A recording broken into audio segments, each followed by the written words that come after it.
भगवान श्री राम ने बताया, मृत्यु के बाद आत्मा 13 दिन तक घर में क्यों रहती है। एक बार की बात है, प्रभु श्री राम और माता सीता चित्रकूट धाम में विहार कर रहे थे।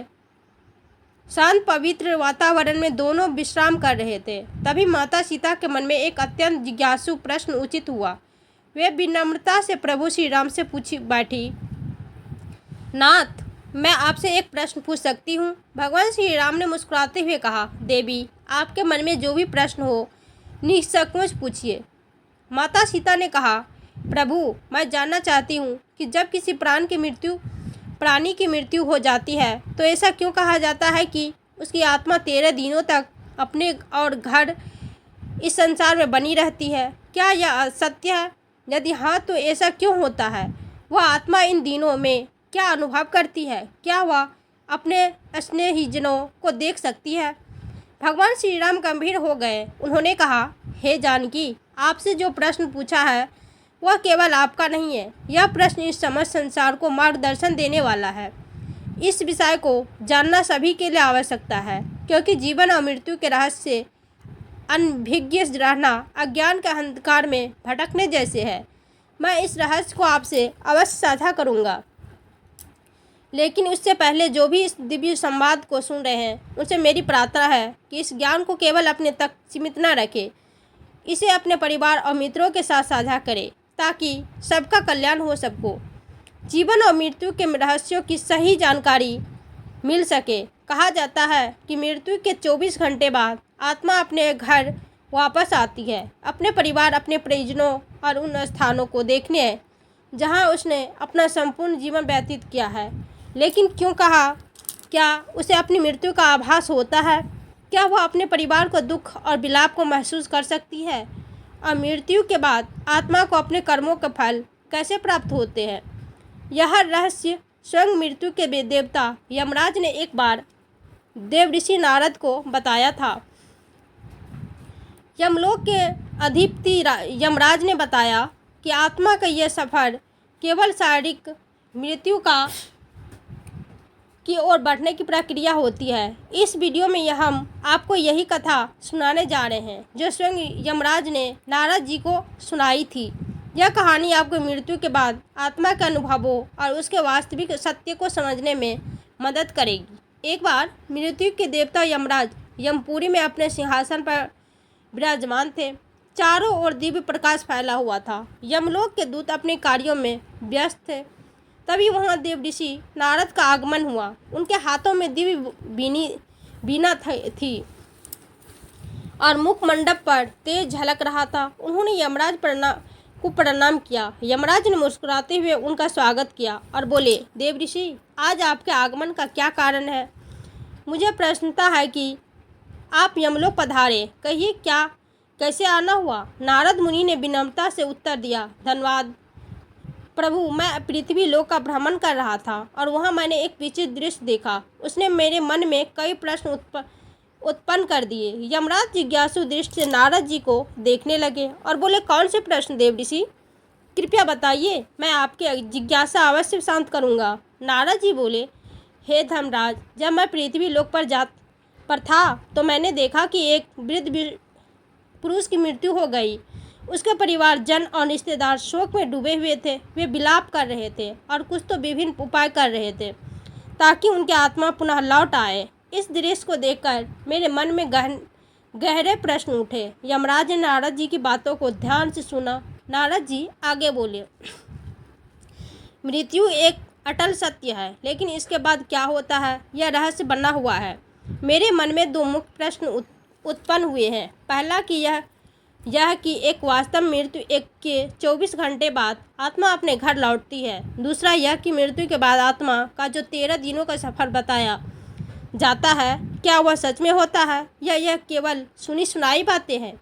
नारद जी की जिज्ञासा अत्यंत महत्वपूर्ण थी। यमराज कुछ क्षण मौन रहे और फिर उन्होंने गहरी सांस लेते हुए कहा, देवऋषि, यह एक गंभीर प्रश्न है और इसका उत्तर प्रत्येक मनुष्य को अवश्य जानना जरूरी है। मैं तुम्हें इस रहस्य की पूरी कथा सुनाता हूँ, जिसे समझने से हर जीव मृत्यु के वास्तविक स्वरूप को जान सकेगा। यमराज कहानी शुरू करते हैं। बहुत समय पहले की बात है। एक गांव एक युवा जिसका नाम आलोक था, बचपन से ही धार्मिक प्रवृत्ति का था। वह प्रतिदिन तुलसी में जल चढ़ाता, सुबह शाम पूजा पाठ करता और सदा ईश्वर का स्मरण करता। उसके परिवार में उसके पिता, पत्नी और एक छोटा सा बच्चा था। माँ का देहांत कई वर्ष पहले हो चुका था और अब उसके पिता भी लंबे समय से बीमार थे। समय बीतता गया और एक दिन उसके पिता ने भी इस संसार को छोड़ दिया।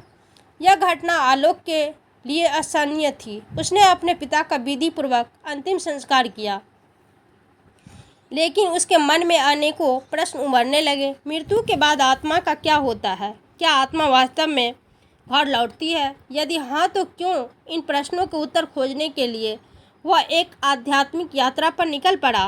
कई गांवों और जंगलों से होते हुए अतः वह एक आश्रम पहुंचा, जहां एक तेजस्वी संत ध्यान मगन थे। आलोक ने उनके चरणों में गिरकर पूछा, गुरुदेव, मृत्यु के बाद आत्मा का क्या होता है?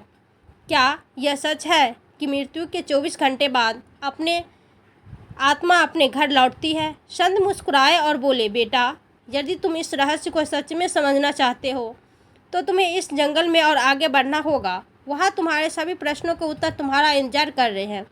आलोक ने श्रद्धा से सिर झुकाया और कहा, गुरुदेव, मैं यह यात्रा करने के लिए तैयार हूँ। कृपया मुझे मार्ग दिखाइए। गुरुजी ने आशीर्वाद दिया और कहा, इस यात्रा में तुम्हें कई अद्भुत अनुभव होंगे। रास्ते में जो घटित होगा वही तुम्हें मृत्यु और आत्मा के रहस्यों को समझने में सहायता करेगा। आलोक गुरुजी के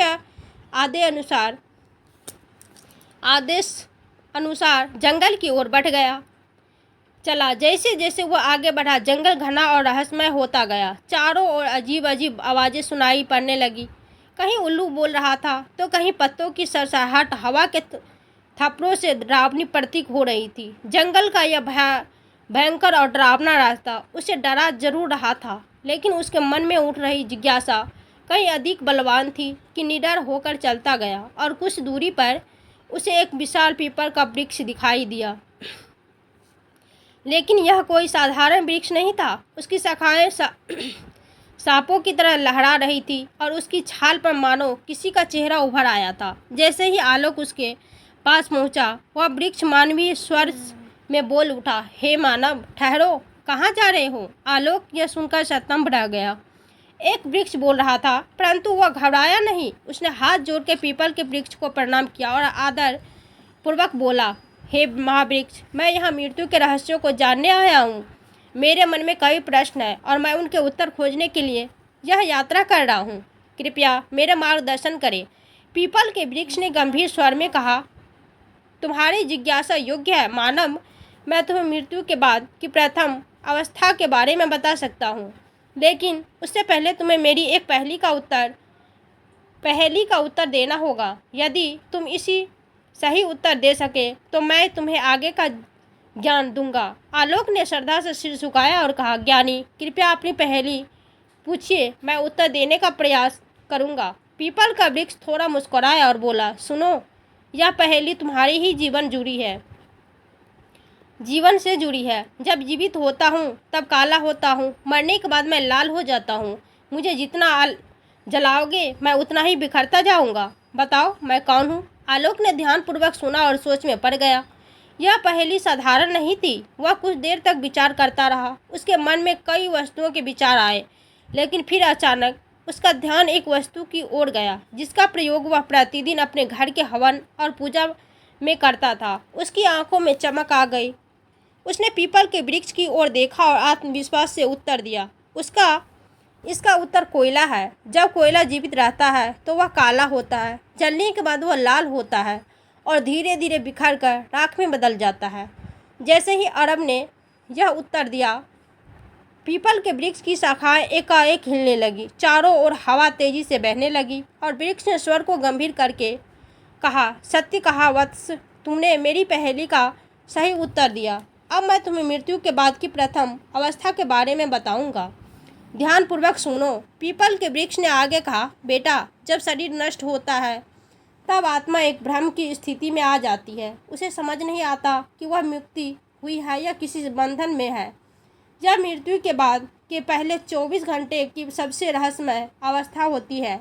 आलोक ध्यान से सुन रहा था, लेकिन उसके मन में और जिज्ञासा जाग उठी। उसने हाथ जोड़ के पूछा, ज्ञानी कृपया विस्तार से समझाएं, मृत्यु के तुरंत बाद आत्मा को क्या अनुभव होता है। पीपल ने गहरी सांस ली, मानो किसी पुरातन स्मृति को जागृत कर रहा हो, और फिर कहा, जब मृत्यु होती है तो आत्मा शरीर से अलग हो जाती है, परंतु पहले ही क्षण में आत्मा को ये समझ नहीं आता कि वह अब देह से मुक्त हो गई है।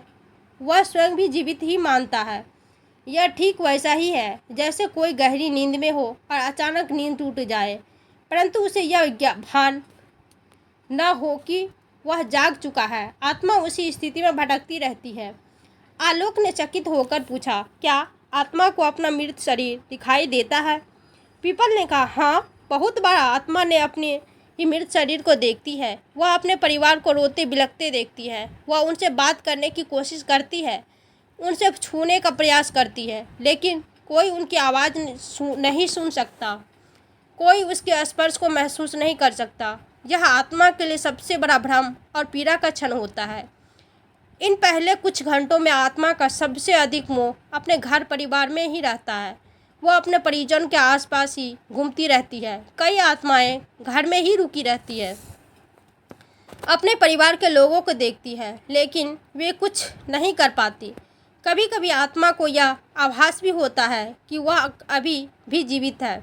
उसे भूख लगती है, प्यास लगती है, लेकिन जब वह भोजन की ओर बढ़ती है तो पाती है कि वह खा नहीं सकती। जब वह अपने प्रियजनों को गले लगाने का प्रयास करती है तो पाती है कि वे उसे महसूस नहीं कर सकते। यह स्थिति आत्मा के लिए सबसे अधिक कष्टदायक होती है। आलोक की आंखों में विस्मय और करुणा दोनों झलक उठे। उसने पूछा, क्या आत्मा को अपने कर्मों का आभास होने लगता है?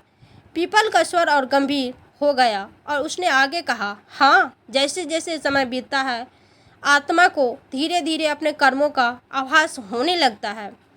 यदि उसके जीवन में अच्छे कर्म थे तो उसे भीतर से शांति अनुभव होती है, लेकिन यदि उसने बुरे कर्म किए थे, किसी का दिल दुखाया था, अधर्म किया था, तो वह पीड़ा से भर उठती है। उसे अपने ही पापों का बोझ महसूस होने लगता है। कई आत्माएं इतनी अशांत होती है कि वे घर के भीतर ही अटक जाती है और उनका शरीर जलाया जाता है, तब भी वे वहीं भटकती रहती है। इसीलिए शास्त्रों में कहा गया कि मृत्यु के तुरंत बाद गीता का पाठ करना चाहिए, आत्मा के लिए प्रार्थना करनी चाहिए, ताकि वह अपने मोह को त्याग कर आगे की यात्रा पर बढ़ सके।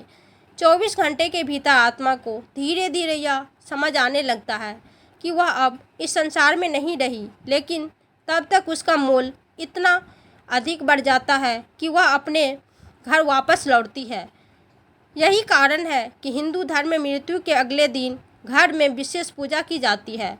आत्मा के लिए पिंडदान किया जाता है ताकि वह शांति से अपनी आगे की यात्रा पर जा सके। पीपल ने अपनी बात समाप्त की और कुछ क्षणों के लिए मौन हो गया। आलोक पूरी तरह से स्तब्ध था। उसे अब समझ आ रहा था कि मृत्यु केवल एक अंत नहीं, बल्कि एक नई यात्रा की शुरुआत होती है। उसने आदरपूर्वक पीपल को प्रणाम किया और कहा, ज्ञानी, आपने जो ज्ञान दिया वह मेरे लिए अमूल्य है।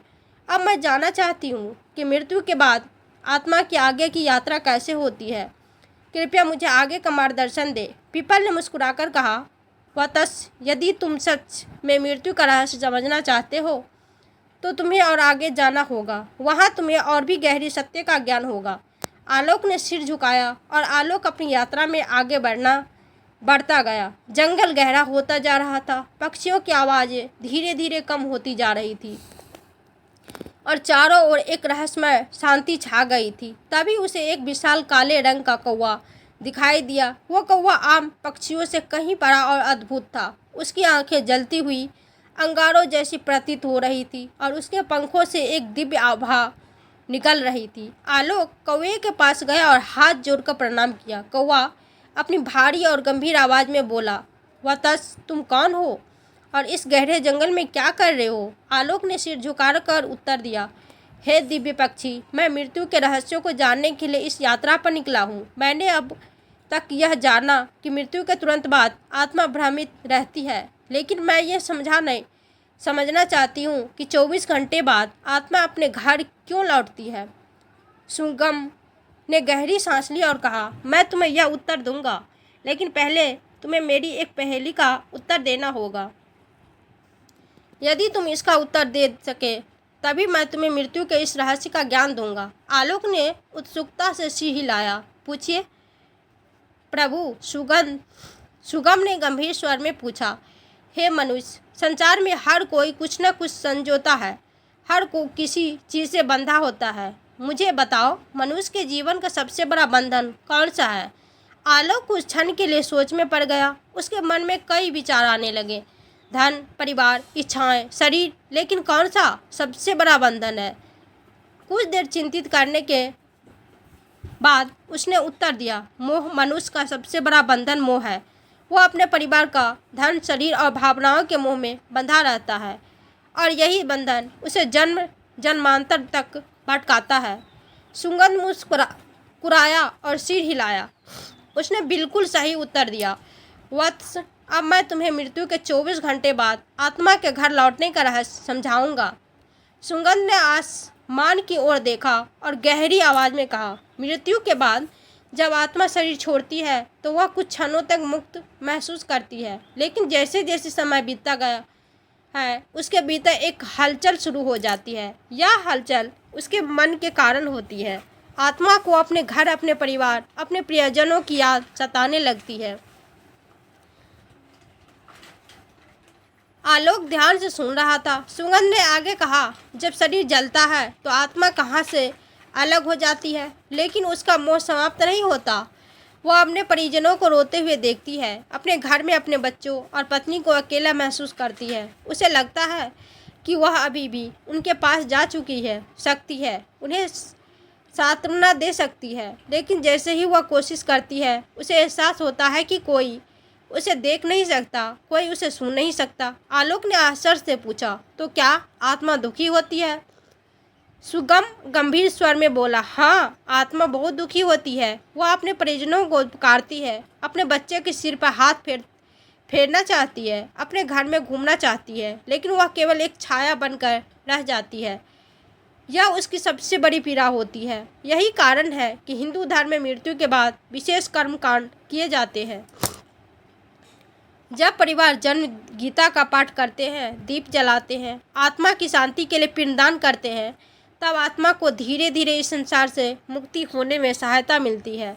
आलोक की आंखें नम हो गई थी। उसने धीमे स्वर में पूछा, तो क्या आत्मा हमेशा के लिए अपने घर ही रहती है? सुगंध ने उत्तर दिया, नहीं, लेकिन जो आत्माएं अपने जीवन में बहुत अधिक मोह में बंधी रहती है, वे अधिक समय तक भटकती रहती है। वे अपने परिवार से, अपनी इच्छाएं, अपने अधूरे कार्यों को लेकर परेशान रहती है। उन्हें यह स्वीकार करने में समय लगता है कि अब वे इस संसार का हिस्सा नहीं रही। यही कारण है कि मृत्यु के बाद परिवार को आत्मा की शांति के लिए कर्मकांड करने चाहिए, ताकि आत्मा इस मोह से मुक्ति हो सके और अपनी आगे की यात्रा कर सके। सुगम ने आलोक को देखा और कहा, अब तुम जान चुके हो कि आत्मा मृत्यु के 24 घंटे बाद अपने घर क्यों लौटती है। यह मोह ही आत्मा को खींचकर वापस ले आता है, लेकिन अब तुम्हें आगे की यात्रा करनी होगी, क्योंकि अभी भी बहुत से रहस्य बाकी है। आलोक ने सुगम के चरणों में सिर झुकाया और कहा, हे दिव्य पक्षी, आपने मुझे अनमोल ज्ञान दिया। अब मैं जानना चाहती हूँ कि जब आत्मा मोह से मुक्त हो जाती है तब उसकी आगे की यात्रा कैसे होती है? सुगंध ने गंभीर स्वर में कहा, वत्स, यदि तुम सच में जानना चाहते हो तो तुम्हें अपनी यात्रा जारी रखनी ही होगी।